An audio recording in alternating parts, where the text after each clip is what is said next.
SSC পরীক্ষা 2024-এর result কীভাবে দেখবেন সেই বিষয় সম্পর্কে আজকের ভিডিওতে আলোচনা করা হবে। আমরা গুগল সার্চে যাব। গুগল সার্চে যাওয়ার পর আমরা লিখব educationboardresult.gov.bd। এটা লেখার পর আমাদের এই পেজটা শো করবে।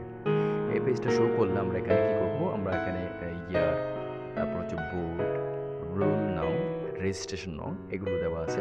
আমরা এইগুলো যথাযথভাবে পূরণ করব। যাতে ভুল না হয়। ভুল হলে সমস্যা নেই, আরেকজনের রেজাল্ট চলে আসবে। তো আমরা আমাদের রেজাল্টটা দেখার জন্য আমাদের অ্যাডমিট কার্ডে যে রোল, রেজিস্ট্রেশন নং এগুলো দেওয়া আছে সেটা যথাযথভাবে পূরণ করব। তারপরে আমরা একটা ছোট্ট যুগাঙ্ক দেওয়া আছে এখানে 5 + 7 = 12 আমরা এটা লিখবো। এটা লিখে এটি সাবমিট করলেই আমাদের রেজাল্ট চলে আসবে।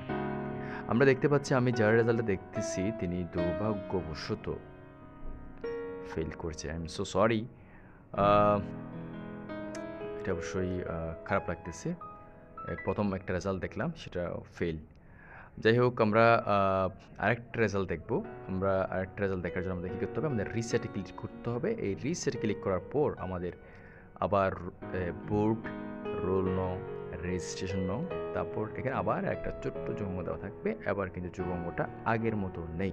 এবার কি দেওয়া আছে? এবার দেওয়া আছে 1 + 7 = 8।